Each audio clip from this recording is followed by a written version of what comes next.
I walked out 3 or 4 times.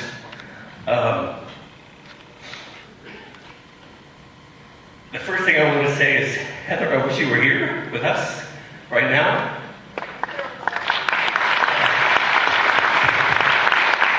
And I also just want to say before we get started that I'm so deeply proud to be your neighbor and to call Charlottesville my home. And I'm so proud of Charlottesville. And I'm so proud to be in this room. And I'm privileged to be in this room with you right now. And thank you all so much for being here.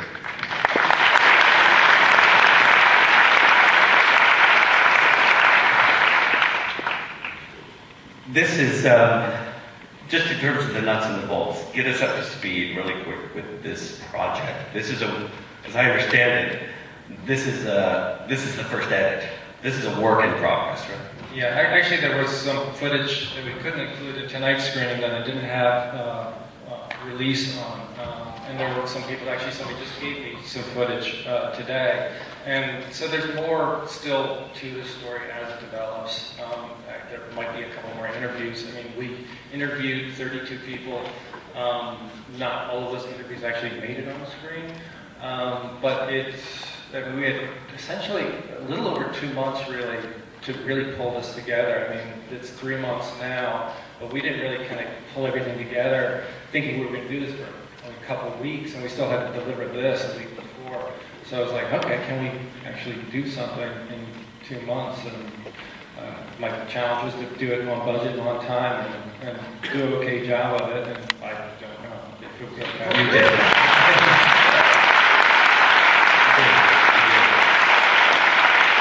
I'd like to say real quick, in order to keep a promise, so there's someone you saw on screen, Isaac Smith, who had been involved with Jason Kessel previously.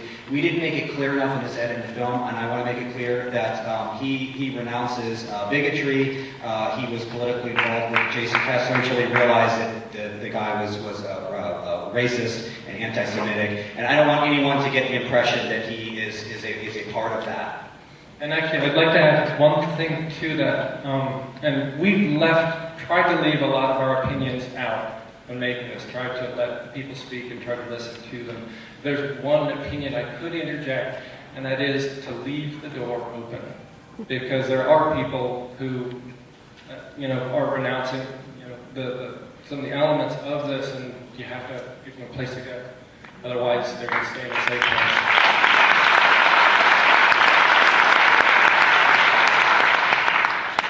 What was the most challenging part of this for you, Brian, besides the time and not sleeping much in the last 2 months?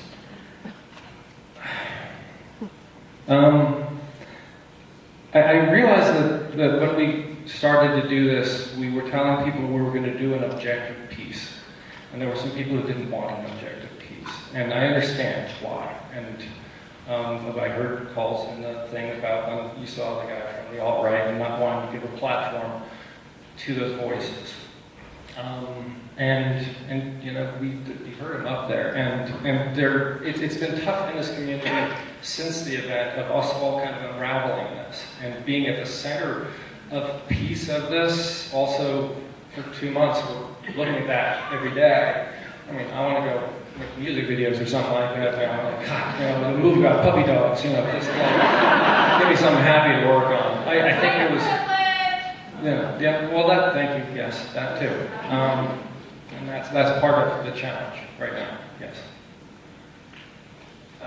Jackson, what's the, you and I have talked about this so many times on the radio, but I'm just curious, what video don't we have that you as a filmmaker and as a journalist, you would want most of all, that we don't have? You're just asking what we don't have. What footage don't we have in this film? In an ideal situation, you'd love footage of what?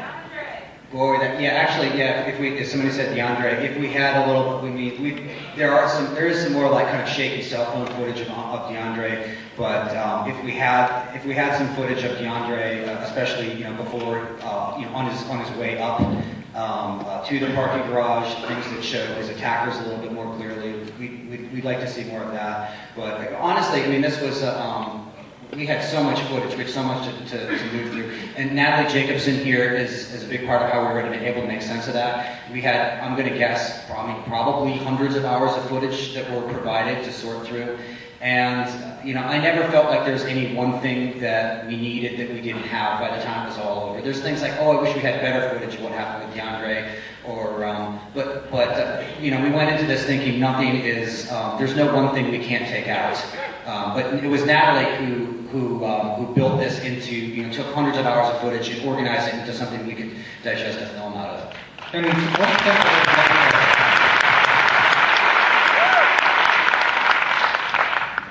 with the notion of what we wish we would have more of, there's sort of a presupposition within that we know what it is we're looking for.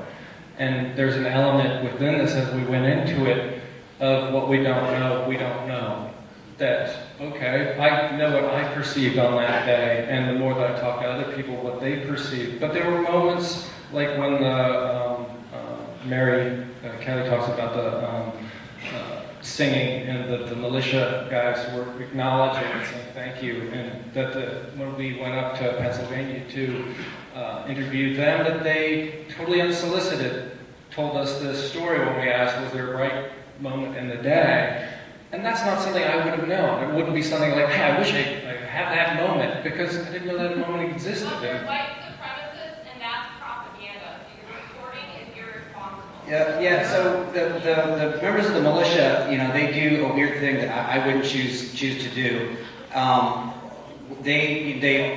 Every one of them that I interviewed, you know, told me that they rejected the idea of white supremacy. So I guess in terms of, there's an idea of being, you know, joining a group and saying that you're a white supremacist, and those are the people that kind of invaded here. But certainly there's also, like, I don't deny that white supremacism is baked into many institutions in the United States. So even somebody, you know, many of us who think of ourselves as good people and we want to reject the swastika, that there could be, yeah, you've got these colonial ideas, you've got white supremacy baked into our lives in a lot of ways, and I certainly would agree with that point. And, you know, I hear you, but can we stop labeling it, please, as white supremacy? That's a methodology, that's a myth, that's an ideology. What we're battling right now is white privilege. That's where the problem really exists. And Coy, you asked a couple of questions ago, the toughest part about making this documentary, the toughest part about this piece was sitting here watching, and for many of us having to relive it. You said you had to walk out several times. Imagine those of us that stood there and stared the devil dead in the eye on that day, and in the days leading up to it, and still in the days following it, because they're not gone. That battle still exists. They're still here. Maybe not in the same numbers that they were here on that weekend, but very much they're still here.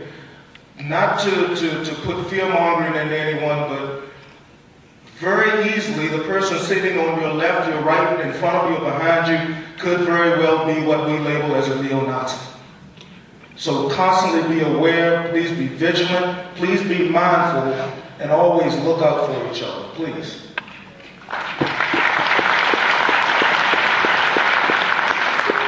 What crossed your mind as you're watching this today? What are you left with? What feelings are you left with? Can you just share with us what you're thinking when you're watching this?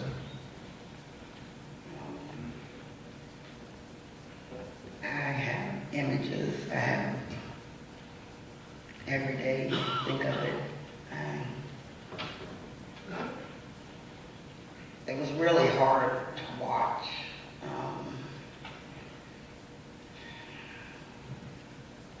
Mainly because so many people, before all this, so many people swore that they would give their life for us. And we just had so many people around us on that day that protected us on that day. And if it wasn't for those people, some of us might have not been here either. As I said, my son and a couple of the Black Lives Matter members, they were like right there. And when it all happened, I didn't know who got hit. And then after it all happened, they rushed me away. So I just didn't know where everybody was, my son, my friends. I didn't know who all was hurt.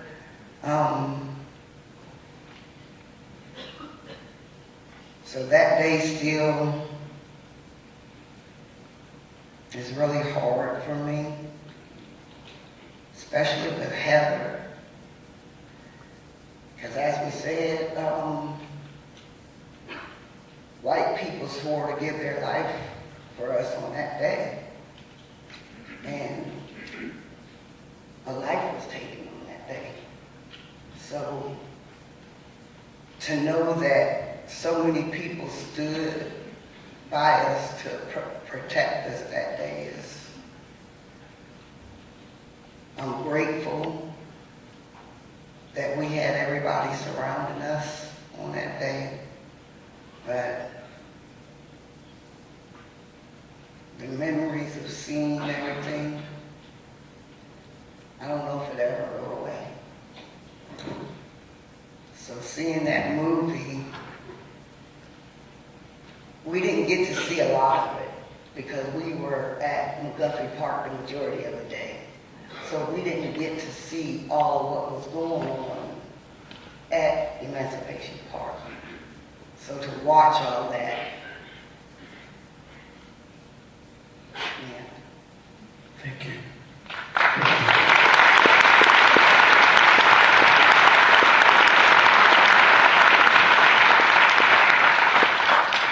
Natalie, I'm curious, you sat through hundreds of hours watching this.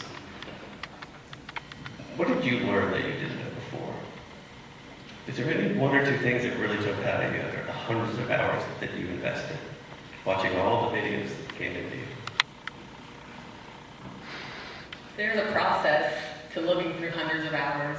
I started listening to it, and it's so vile and awful that at one point I had to just mute it, and I was looking for visuals that were more powerful or striking because it's deeply disturbing. So we were kind of going more for a visual kind of look at some point, and there's so much that we had to leave out. There's parts that were really horrible to me too, because there were some, specifically to me as a woman, because there was some hatred that we left out, had to leave out for a copyright thing, where there were these group of men discussing white Sharia, and it's put women in burqas and churn them out like Handmaid's Tale type of thing. And we left that out, and that was something that really affected me in a horrible way. And there's just that kind of thing, it's so hard to confront. So it was kind of this thing I had to compartmentalize, and probably it took a couple weeks before I was able to shut it down and just, it's going to work. And it's combing through, and it's just immediately you have to reject stuff that it's grainy, or we can't understand the content, or you start to file away. This is the car crash, this is a helicopter, this is the Emancipation Park.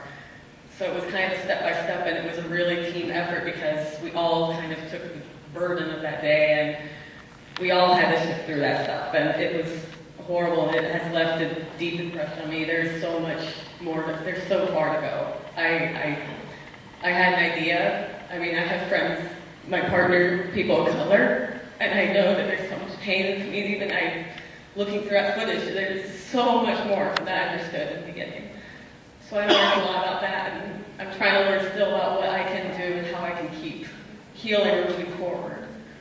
But yeah, there's a lot more conversations that happened that day beyond just who we look, what we look like. It's awful. There's so much more to it. Thank you.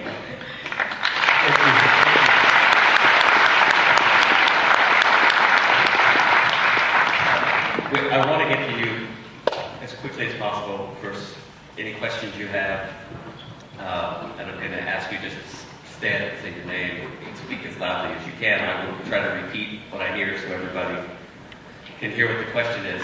But before we do Brian, aside from the film, as a resident of Charlottesville, what's the takeaway from you? And Natalie talks about the healing that still has to take place in this community, which I think this event, I'd like to think is part of that. It certainly is for me. But what's the takeaway from you and your thoughts going forward? Well, a fellow filmmaker kind of took me to task early on in this process and encouraged me to shut up and listen. And I really took his words to heart, and I really tried to shut up and listen. And in listening to the interviews that we did and to hear their perspectives, it really makes me appreciate a lot. I mean, there was a certain aspect, I think Mary Kelly said at one point that, that whether she understands racism or not. And I think I have 2 daughters, and at one point I decided that I don't understand women. And I think that that's the first process of actually trying to understand something. So for me to say, like, okay, I'm trying to get to a place of the comment over here about white privilege is real. And that trying to come to terms with what that is. I mean, I'm the epitome of white privilege. And so how can I work on a project like this? How can I have a perspective that's even valid listening to? So maybe it's not to have a perspective, it's to have a perspective and just to communicate with other people. And what is the summation of that perspective? So for me, it's to listen more. As I keep talking, sorry. Don, yes, please. Yeah, and Brian, Jackson, I am truly, truly grateful for the piece that you put together. I'm grateful for the concert that Dave Matthews put together. But as a community, we can't really begin to even talk about healing or the healing process until we begin to get answers as to why it happened. Amen. And what the city is going to do to prevent it from ever happening again.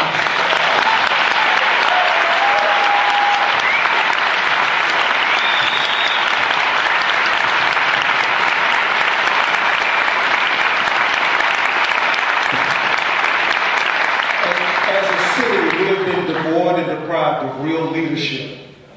And it's sinful, it's immoral. And until we can get some concrete resolution and some definitive answers as to what led up to that weekend, and not only that weekend, we need to explore May the 13th. We need to explore July the 8th. We need to explore August 11th, August 12th, and as recently as October 22nd when they came back with the teacher tour. And until we can get some responses from the city to explain why, where the ball was dropped, how we're going to prevent that fumbling in the future, we can never begin the healing process.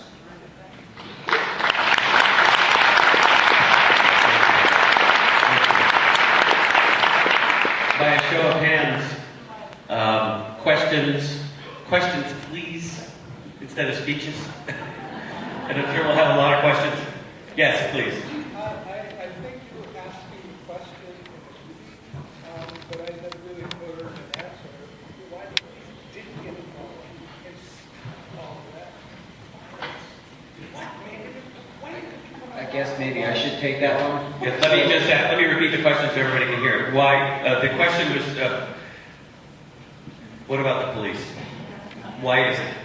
And I was watching your live feeds, and early that morning, it was just repeated again and again and again by everyone there.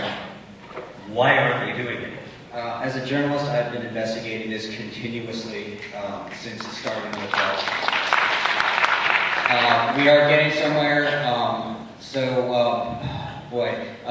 Right now, Natalie Jacobson and I, we both.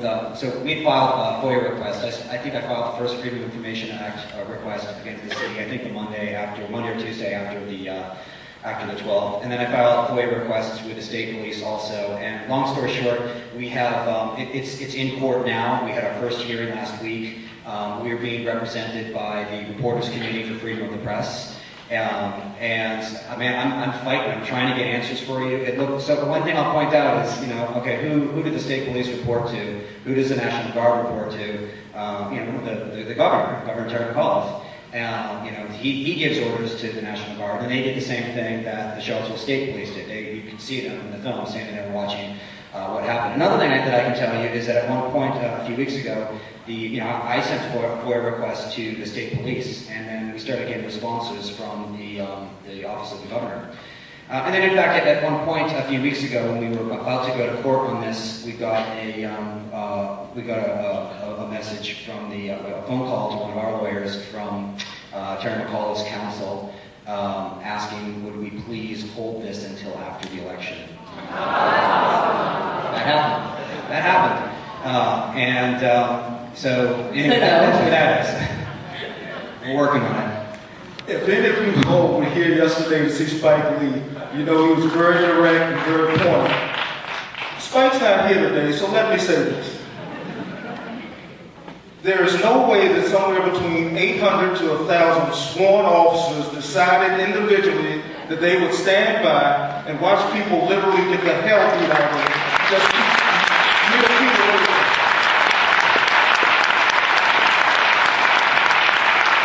Cut it up, color it, put it in a nice box, call it whatever you want to. If you put wings on a pig, that doesn't make it illegal.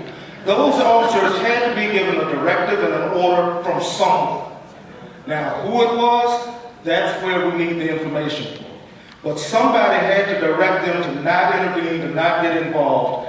And the result is a murder and the deaths of 2 state troopers. And to this point, no one's been held accountable for it. And it's sinful.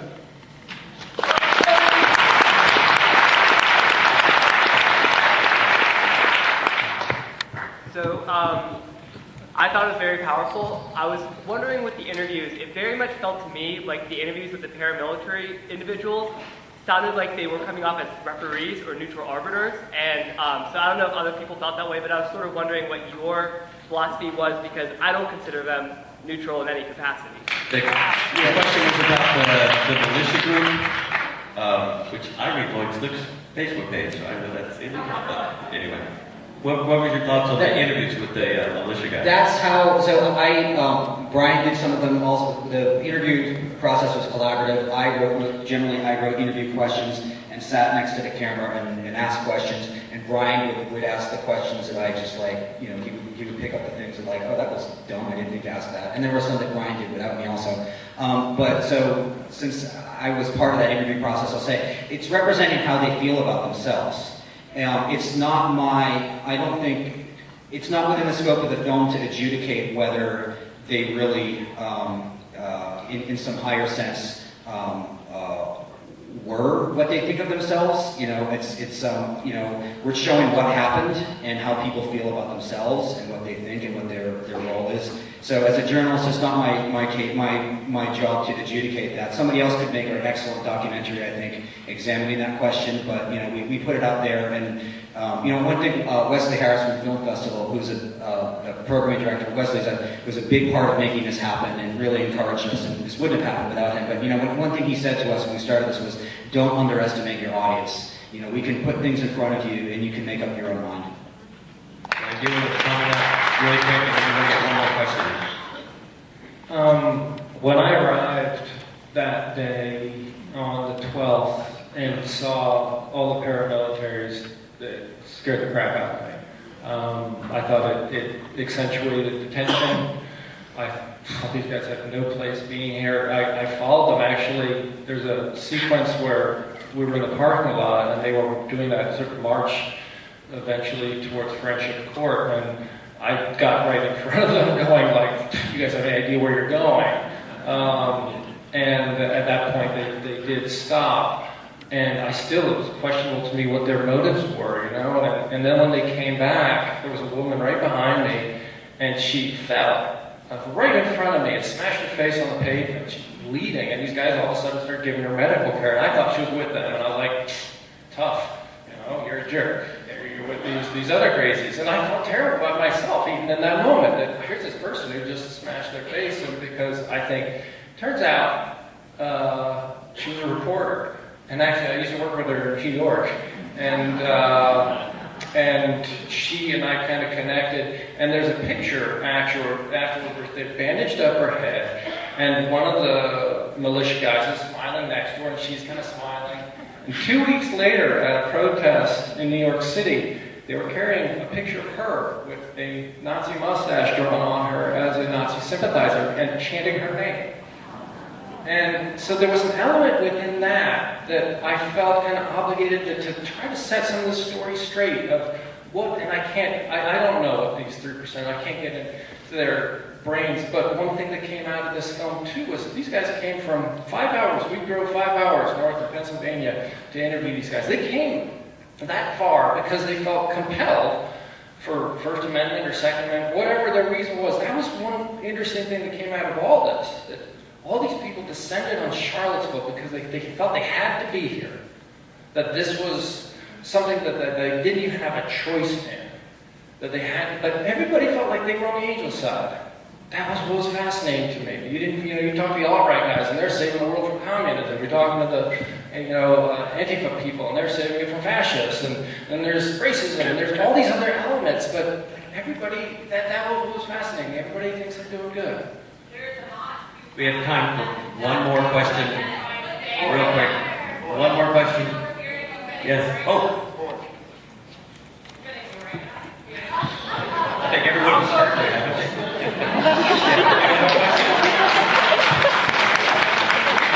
Any other questions? All ears. Did you hear me from the balcony? And my second question is, how are you saying it's subjective when you're giving people like Derek Davis a platform in your film? So she's asking how it's subjective when we're giving people like Derek Davis a platform in the film. So we don't know that he describes what happens, but we did not allow him to make a case for his ideology. Let him answer. Give him a chance to answer. Yeah, no, I mean he says what he thinks about that day, but we don't let him start talking about white nationalism or anything like that. And part of being objective is that's hearing what somebody has to say. But we did draw a line on allowing somebody to say why they think white nationalism or white supremacy is a good idea. Ryan, do you want to respond to that? And then we are so up against the clock. I'm sorry. I got another event. Your question is right. Your question is valid. Can you give him a chance to respond? Can you give him a chance to respond? I'm not working for the Charlottesville police on anything. I'm assuming that.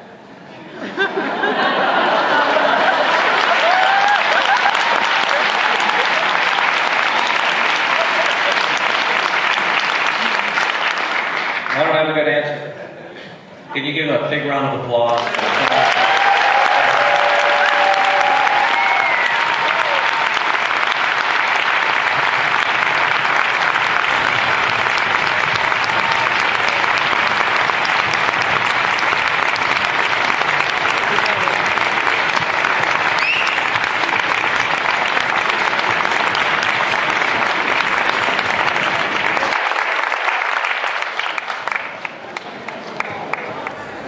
I didn't realize you would also put your